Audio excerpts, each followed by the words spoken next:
I think nakwento ko rin to yung umiyak ako sa mother ko kasi I was trying to borrow money to pay for rent.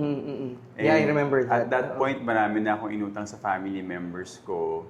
So I broke down and I cried kasi hiyang-hiya na ako. Sabi ko, graduate na ako, dapat independent na ako. Pero here I am borrowing money from my family members. So it was one of the lowest points of my life, no? Then when that was about to close na,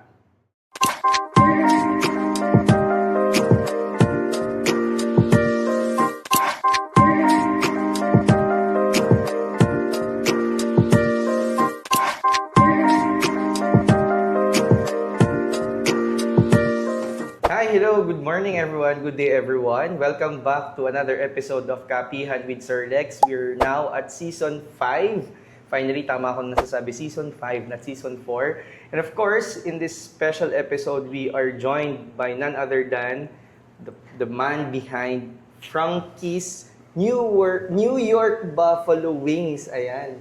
So, isa sa mga supporter natin na napakatagal na sa lifelong learning here in the Philippines, none other than Sir Ed. Sir Ed, thank you po for joining me today. Ayan. So si Sir Ed and yung company nila, yung Frankie's, has been supporting yung mga programs natin.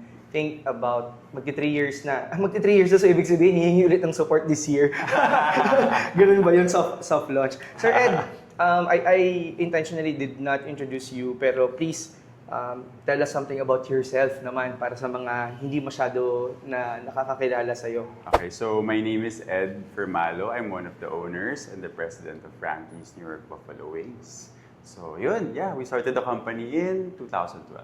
Yeah, 2012. And ang lagi kong naalala kapag naririnig ko yung pangalan mo is nung one time na nakapag in one of the events ng, I think, PT30, no? Because we share PT30 Top 100 na community, yung story about how you parang ended up with the concept and the idea of Frankie's, yung story mo ng madaming iterations ng different concepts. Baka pwede mong bigyan kami ng konting context doon. Yeah, okay. So actually, so I graduated Communication Arts from DLSU, no? So initially talaga, I really wanted to do corporate muna, which I did. But 3 months into my first job, I realized it wasn't for me. Tapos, I had 2 friends, si Gilbert and si Mark, along with our other friend, si Charles, who invited me to go into business, no? So sabi nga nila, oh Ed, since that's not working out for you, baka gusto mo mag-business tayo. So sabi ko, sige, let's try. So initially, the idea was just a simple shawarma stand. Okay. I think they only wanted to franchise initially. But nag-end up kami na we did an entire concept na like an entire Persian concept na. And we did our own brand, no? Since I'm a communication arts graduate, I did the Parang branding. you capitalize on that. Oo, the branding, the menu design, and everything. So we ended up doing kebabs, shawarmas, everything, a whole menu. Eventually, we had to close that kasi the property where we were in, 7 months in, we had to put up a condominium. The developer had to put up a condominium in that space. They wanted to redevelop it. So we had to move out. Pero from that experience, dun ko na-realize it's really what I wanted to do. Na to be in the hospitality industry, to create a concept that people will enjoy, people will have memories in. So, sabi ko sayang kasi our food was good. So, nagpaalam ako sa partners ko if I could do an iteration of that concept pero fast food. So, sabi ko, parang wala pang Persian na fast food. So, I wanted to do that kind of concept. So we called it Kebab Bob. The one that I saw in your LinkedIn also. Nandun siya. Yes. So we did that una in a location in Caloocan. There was a mall there na super daming tao. But hard learning namin doon was that just because maraming tao, it doesn't mean na yun yung market ko. Correct. You mentioned Diba? about yung foot traffic that does not equate to paying customers last time that you talked, diba? Exactly. So parang daming tao, so I think we'll do well here. So, na-realize namin that the people there wanted Hong Kong-style noodles, wanted master siomai. Iba yung ano ng demographics na nandun. Yes. So, eventually, within 3 to 4 months, we had to close that. We relocated it in a space in Ortigas. No? I invited a college friend of mine, si Carlo, to do the concept with me. Tapos, it did better in Ortigas, pero another lesson naman for me was na huwag tipirin yung manpower because CBD siya business district siya. So, may lunch break lang yung mga tao. I only had 3 staff. Pag binaka-day off, 2 lang sila. One sa dining, one sa kitchen. We would help out every now and then, pero ultimately, kulang yung tao sa kitchen during peak hours ng lunch. Nauubos yung lunch break nila sa tagal ng orders namin. So, syempre, hindi bumabalik yung iba kasi natatagalan. May mga regulars din kami. But ultimately, after almost 2 years, we had to close that one down as well. By then, bound na ako sa utang talaga. No? I remember lang during that time, me and my ex, kumakain kami sa isang wings place, Buffalo Wings place. Sabi ko, wow, ang dami tao waiting. Kahit yung place, medyo beat up na. Tapos, very straightforward lang yung design niya. Pero, pinipilahan talaga ng mga tao. So, parang sabi ko, ano talaga, I mean, it's a timeless concept. It's really something that people will never get tired of. And something we also enjoyed. So, sabi ko, but I think we can do something better. So, yun, we intentionally made sabi ko, the portions will be bigger.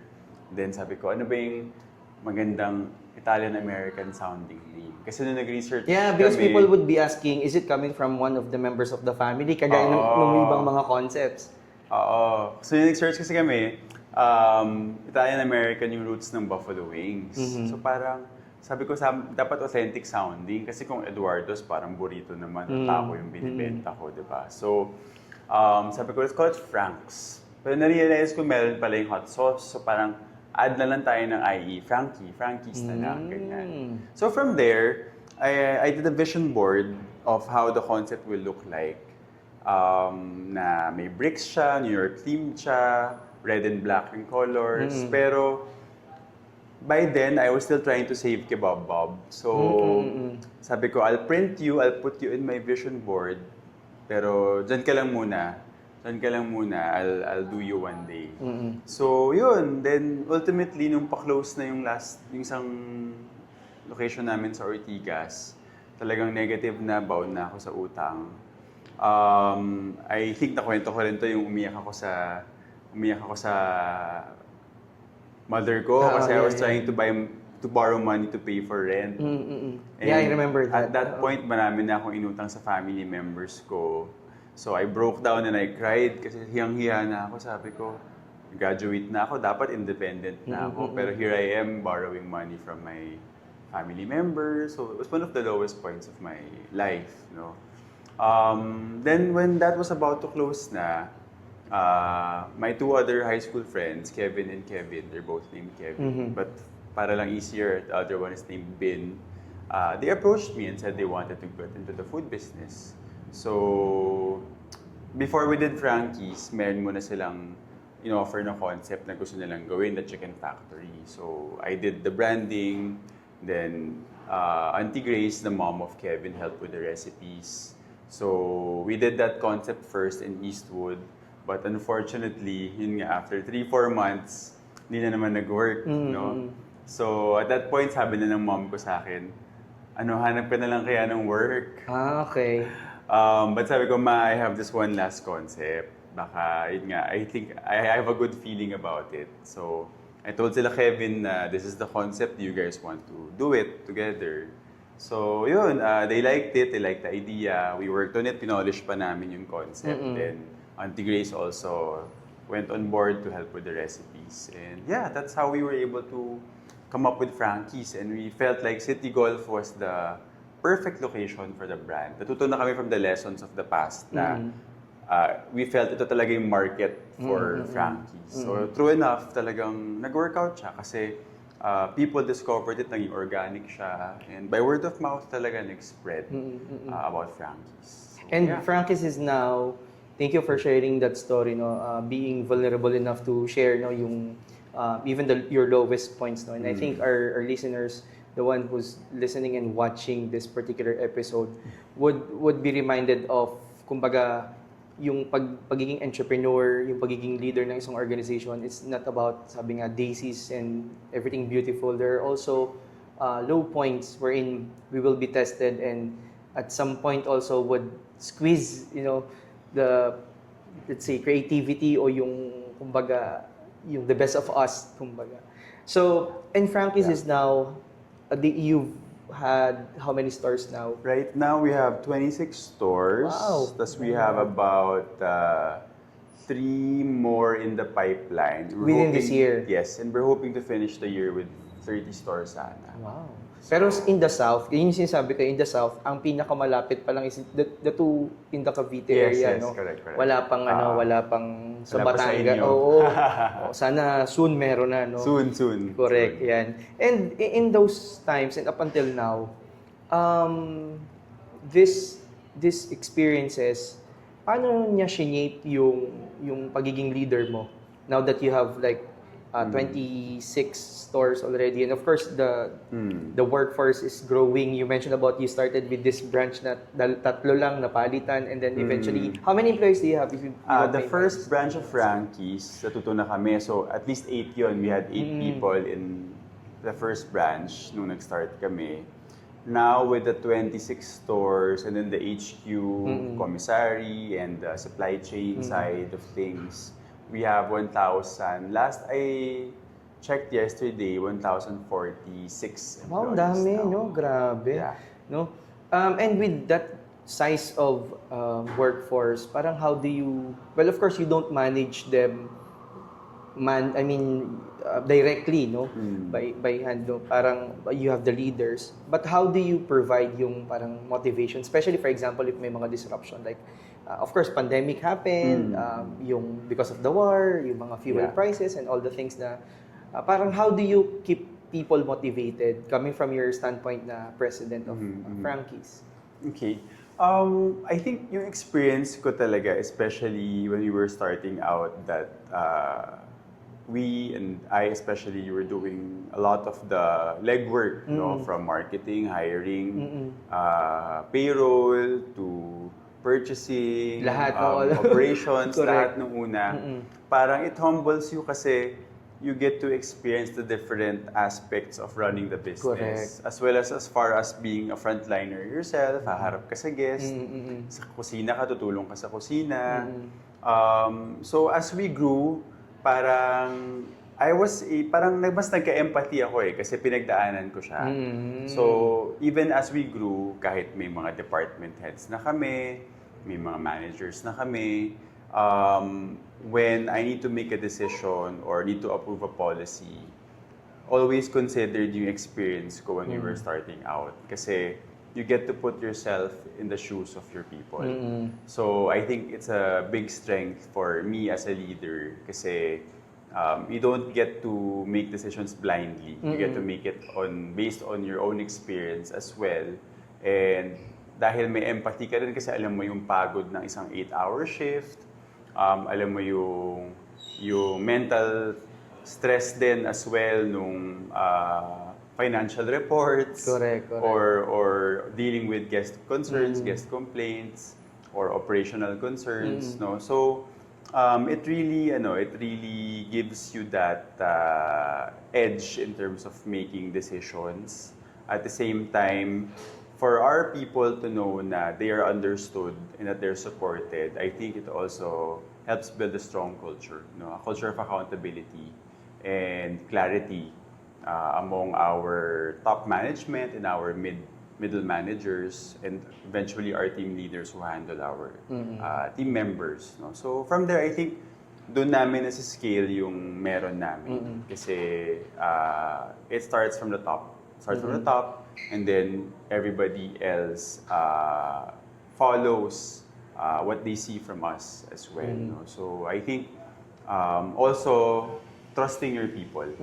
Trusting your people kasi eventually I learned na hindi porke ikaw yung one of the founders or the one running the company na alam mo na lahat eh. Parang what I always read when I was trying to learn more was that you have to learn to submit to the subject matter experts, the people who actually know more about the different aspects of running a business. It's so yun. well, thank you for sharing that, no, Sir Ed, because it's something that's refreshing. No? Because I'm actually preparing for a talk this weekend. Now that you mentioned about trusting, kasi when I had this experience also when I was promoted in a company, a beer manufacturing company here in the Philippines. So I was like one of the youngest in that particular parang position, and I get to work with really seasoned people. So parang sabi ko nga on the script that I'm writing, no, hindi pwedeng parang okay, ikaw yung mas mataas, parang alam mo kaagad lahat. Kasi I was new into that particular position, and these people that I'm gonna be working with 15 years, 20 years. So parang you have to learn from them. And I appreciate you mentioning about empathy, because nowadays napakahalaga nung I think empathy or yung pagiging empathetic ng isang leader, no. It's easy as a lip service to say na you're practicing empathy, but it would show, especially on the type of the people that you lead. Makikita mo talaga na if yung bang meron sila towards dun sa leader nila is a product of empathy, or is it just out of kumbaga parang compliance kasi siya yung boss and whatsoever. I'm actually telling Kathy in the car, sabi ko, yung aura talaga ni Sir Ed, no, parang approachable. Kasi meron din syempre yung mga leaders na, and I don't try to kumbaga diminish the value of yung parang authority. Pero kasi minsan you can actually balance yung authority tsaka yun nga yung empathy eh. Yan. And you mentioned about culture. In most of your talks, I would always see you, sabihin natin sa Gen Z term, sa mga modern term, finiflex mo talaga yung culture, yung values ng Frankies. And by far, so far, no, ano yung sa tingin mo na advantage nung, kumbaga, having these strong values inculcated with your employees? Kasi alam ko hanggang branch, may mga parang trainings and something na... Oo. Yeah. So, so kudos to our people and culture team, no, led by Eileen and her managers, as well as our operations team, no, led by Lane, no. It's really something na, ini-inculcate talaga namin na, ayan, you have our core values here in our HQ, every floor, every office, every branch. Meron yan, the purpose and the core values, no? And I always tell them nga, it's not just lip service. Hindi yan parang, andyan lang para tignan lang natin or para something that looks nice. It's something that we really have to truly all believe in, di ba? So, yun, parang, kasi a lot of things have to be manually taught or asked to be done kapag hindi strong yung culture nyo, pag hindi clear yung values nyo and what the purpose of your company is, parang magiging robotic or magiging mechanical. Kayo. And to be honest, it still happens from time to time, no, with some people. You can't get it right 100% of the time, no, but siguro you can at least provide a mechanism to have that, no. Pero at the end of the day, tama ka. It's really about what you show, what people see from the see leader. From you. Yes. Yeah.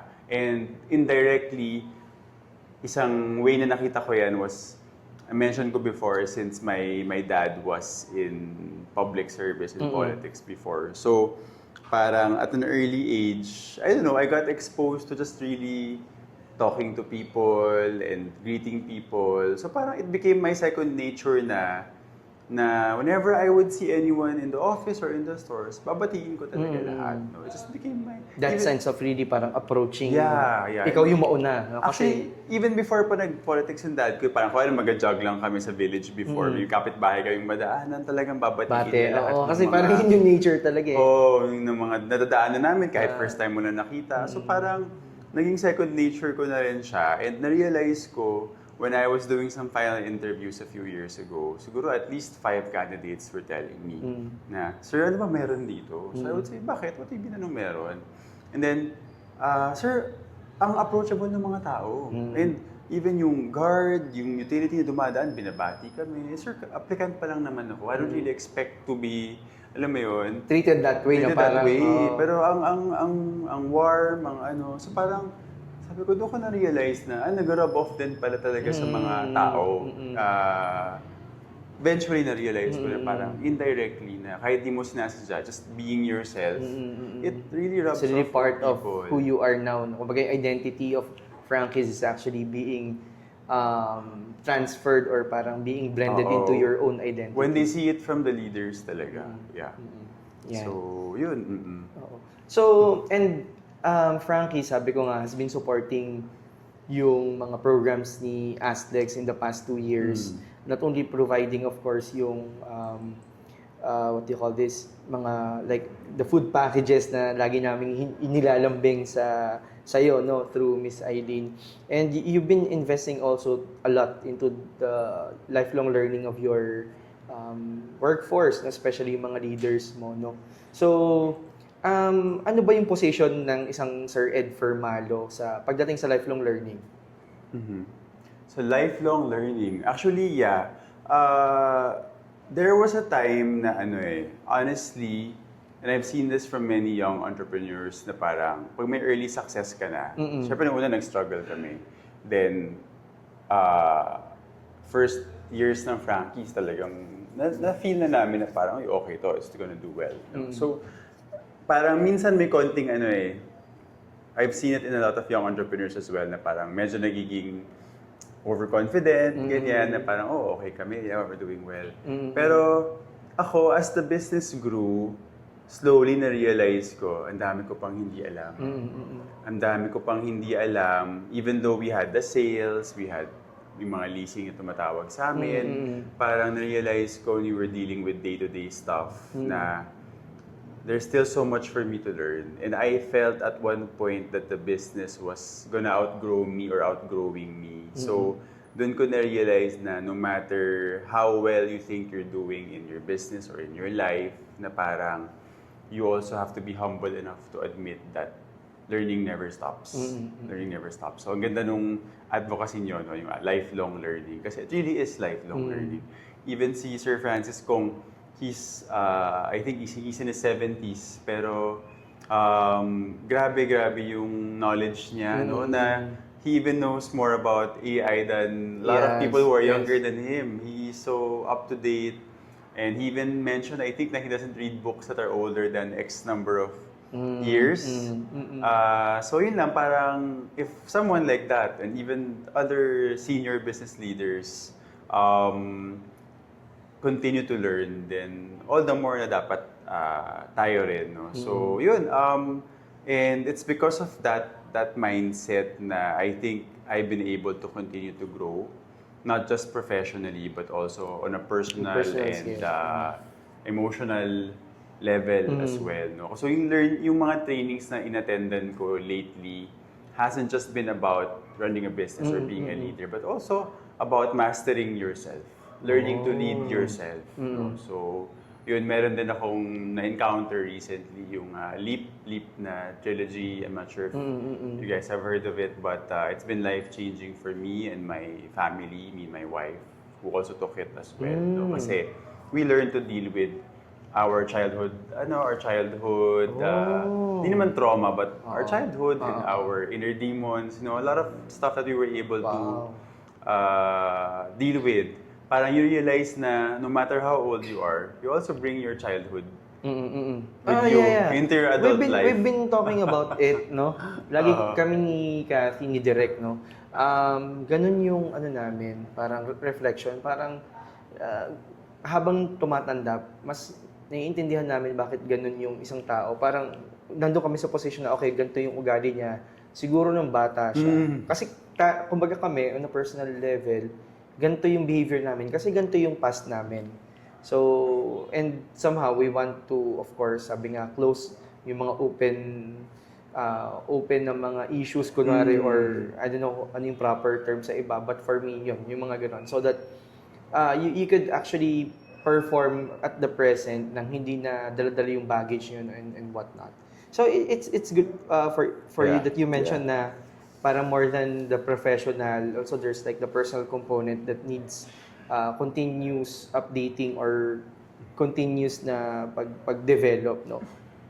And you mentioned about leading self. It's actually one of the modules dun sa program wherein you sent the people, your leaders dun sa program namin, yung ALAB naman, yung gumraduate sila, yung Alpha Leadership Acceleration Bootcamp, kasi it's because it's covering yung leading self, leading others, tsaka leading organizations. And hopefully this coming year, kasi the 5th Lifelong Learning Conference will happen sometime November. So on the 3rd year, sana makakuha ulit tayo ng support from Frankies, and napakadaling kausap lang naman nila. I think for you, it's more of, and correct me if I'm wrong, no? It's more of the alignment of the values that you have, of course, dito sa sa organization. And sabi mo nga kanina, you have reached more than 1,000 milestone when it comes to the workforce, and culture has been a very vital component of how you have grown Frankies, no? By far. So, ngayon as a leader, you mentioned about the technology. Sir Francisco keeps on talking about technology. Like, if I would be asking you in the perspective of your business leader hat, no, or lens, when it comes to adoption of this, let's say for example, for Frankies, meron ba kayong parang ginagawa which basically uses AI, or are you exploring? Because most of the leaders parang ganun yung gusto nilang traction eh. But I'm just curious, for a business like Frankies, meron ba kayo nakikitang parang use cases, or nag-start na ba kayo na mag-adopt parang ganyan? Nag-start na kami, but really more on basics pa lang. On a personal level, I've been using it for at least, I think, 2 years na. And it's been life-changing for me. But on our processes din namin sa company, it's something we are constantly working on shortening things, no? Kasi parang sabi ko nga dati, gagawa ka ng presentation, abutin ka ng ilang oras, Oo, diba? diba? So parang now instead of diba, using up all that time on that, para as long as you have the data and you have the correct prompt, then you can save all that time and do something more productive, no? So it's really more on trying to free up the time of our people to do more productive things. Yan. And yung IT rin namin, yun din yung yun din yung direction Parang mandate nila sa kanila. Oo. So it's really more on this year talaga, and late last year was a lot of introductory stuff for our team. And ako personally, I also show them how I use it. Pag may nakita kong bagong use for it, I show them how I use it. And then they're always in awe. Yung dating presentation ko that would take me hours to make, yesterday took me 15 minutes? 15 minutes, correct. To do it. Ang galing. Pero the content, imbis na ma-diminish nga, actually, mas gumanda pa eh. Mas gumanda pa eh. Correct, no? And I just want to commend you doon sa idea, no? Pero I don't know if napapansin mo, pero I think unconsciously napo-project mo talaga yung you're a leader that really shows na this is how it works, so that the leaders that reports to you, no, yung mga tao mo would kumbaga follow you. Kumbaga this is how it works. You show them. Kumbaga parang kanina ganun din yung sinasabi mo. So this is like a repeating pattern that I can see now, yung behavior na ito ganito siya gumagana. So paano niyo siya magagamit or paano niyo siya ma-apply. Now, this is probably one hot take when it comes to this kind of technology, no? Now that we're in this particular space of discussion. Okay lang sa'yo, from your statement, I would want to believe na okay lang sa'yo na gumamit yung mga tao ng AI, yung mga tao ng AI. Kasi there are leaders that are not open. So for you, your take is to encourage them, correct? Yes. Because you believe that, sabi mo nga kanina, it would make their work faster, easier, for as long as, but you mentioned also some guardrails, for as long as tama ang data. At saka yun nga yung prompt. Oo. Saka, sorry pala, add ko lang, no? I tell them, unang-una kong ginawa muna kay AI. So, I use ChatGPT and Claude. Nag-plug pa. So, I usually input information about me. Then I input the company's values, the purpose, our BHAG, everything that in our plans para kilala talaga niya not just me as president of the company but also what we're all about.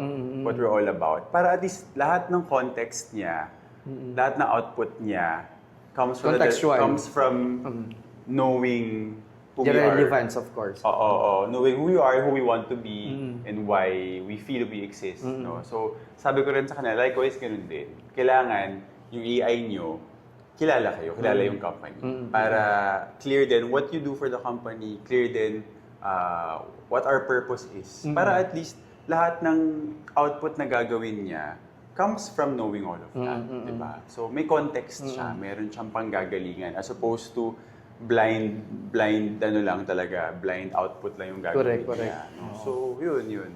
Kasi most of leaders or even yung mga typical na empleyado, no, they're actually afraid to use it probably because there is no some sort of a direction how to use it. There's no kagaya nito parang mandate na you can use for as long as you're using responsibly, ethically, and all that. So, thank you for sharing your thoughts kasi ito yung isa sa mga lagi ding natatanong sa akin whenever I visit other organizations na parang paano ba ginagamit ng mga organizations na to, yung iba outside our organization, yung ganitong klase ng technology because most of them are afraid na parang, baka may data privacy, etc., etc. Correct. And we can't blame them because this is something I would say still new when it comes to, introduction-wise, medyo matagal na siya. It's been like 3-4 years na rin or 5 years.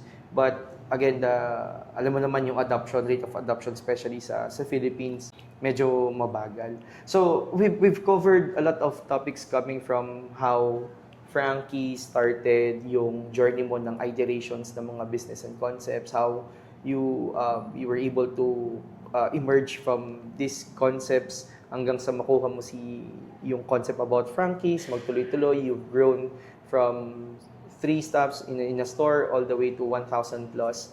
And we've also highlighted culture and how AI or emerging technologies like AI could be of help for leaders. Now, as we conclude yung talk, we have what we call top 3 lessons learned by Sir Ed Fermalo for the last years of your existence and yung pag-manage ng business, pagiging leader. But before that, meron tayong bagong kumbaga icebreaker muna. Okay. Sige. So if you're quite familiar with Fast Talk, where typical host would ask series of questions. And then you'll try to answer as fast as you can. So we do have this thing called Fast Brew.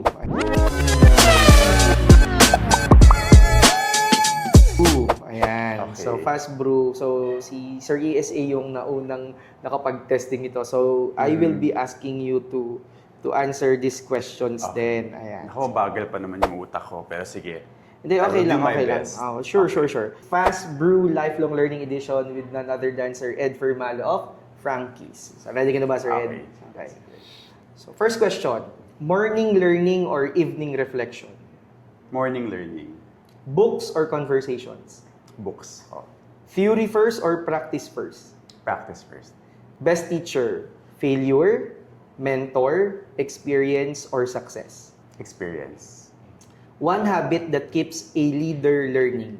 Humility. One discipline outside business that shaped how you think? Outside business. Oh my gosh. Curiosity. Nice. Which is actually one skill highlighted by Sir Francis Kong, right? One skill every future leader should develop? Public speaking. One thing successful leaders must unlearn? Complacency. One question every leader should ask more often? How are you? Nice. Complete the sentence. Lifelong learning is blank. Lifelong learning is essential. Nice. Thank you. So that's Fast Brew Lifelong Learning Edition with Sir Ed Fermalo Not so of fast. Frankie's. Yan. Okay Bagal lang. yung sagot. We wanted it to be natural naman. Yan. So, now as we gear towards the conclusion of this episode with you, and thank you again for being with us today. I know that you're busy, of course. We will now move to the last segment, which is called the top 3 lessons learned. So this is the segment wherein we ask our guests about what are your top 3 main lessons learned in the past couple of years, no, of your existence. Okay, top 3 lessons, no. The most recent yung unahin ko, this is from a book that I read recently, which sobrang nag-resonate talaga sa akin. It really helped me make sense of a lot of things. Yung Man's Search for Meaning. Man's Search by for Meaning. Viktor Frankl. He was a Holocaust survivor. No? Na parang there is meaning in suffering. There is meaning in suffering. Kasi, I used to have so many... I would beat myself up over mga regrets, no? Mga certain regrets. And then, when I read that, and, I started to understand it, parang, it really helped me make sense of a lot of things. Na parang, these things had to happen for me to be able to, for example, forgive myself, for me to be able to learn and to move on, no? So parang rather than resenting or rather than regretting the past, you find the meaning in what it taught you, in what it gave you, no? And from there, it just makes everything a lot easier. So for me, that's one, yung finding meaning in suffering or in your challenges. Next would be, yun, in theme, to be honest, in theme talaga with what you really are, what you really stand for, no? Which is for me, learning never stops. Learning never ever stops. And lastly, ito rin, medyo recent learning ko rin, no? Which also really resonated with me, which is, they always say work-life balance, but one of my mentors, Coach Chris, would tell me, no, it's actually work-life integration now. No? So, which is so nice. It's really something that I've been trying to incorporate more of, no. A lot of people say dapat hiwalay yung personal, hiwalay yung work. Yes, that's true, but there's a way you can actually integrate it. And if you think about it, if for all of us, even our employees, even us, if something is not working at home, something is not working in your personal life, it will always reflect in your output sa professional life mo, diba? Or sa career mo. So, parang the idea of work-life integration na kailangan nag-work din yung personal life mo, no? It really leads to having a more harmonious life also in your career or in what you do professionally. So, yun, those are the 3 things, no? Finding meaning in suffering, then Learning never stops. Learning never stops, and Work-life integration. So, yun siguro yung top 3 na comes to my mind right now. Thank you, Sir Ed, for sharing the top 3 lessons learned. Yan. So, thank you for the time that you spent. Alam ko, busy ka, and thank you for always supporting our causes, no, sa Aslex Speech Academy towards lifelong learning. And hopefully, of course, we're looking forward to partner with you again this coming 5th Lifelong Learning Conference. So again, guys, this is now Kapihan with Sir Lex, Season 5, Episode 3. Ayan, with none other than Sir Ed Fermalo of Frankie's New York Buffalo Wings. We're actually here at the head office or headquarters, HQ nila. So thank you. So you should visit one of their stores. Yan. Sabihin niyo lang po ang pangalan ni Sir Ed at magbayad kayo ng tama.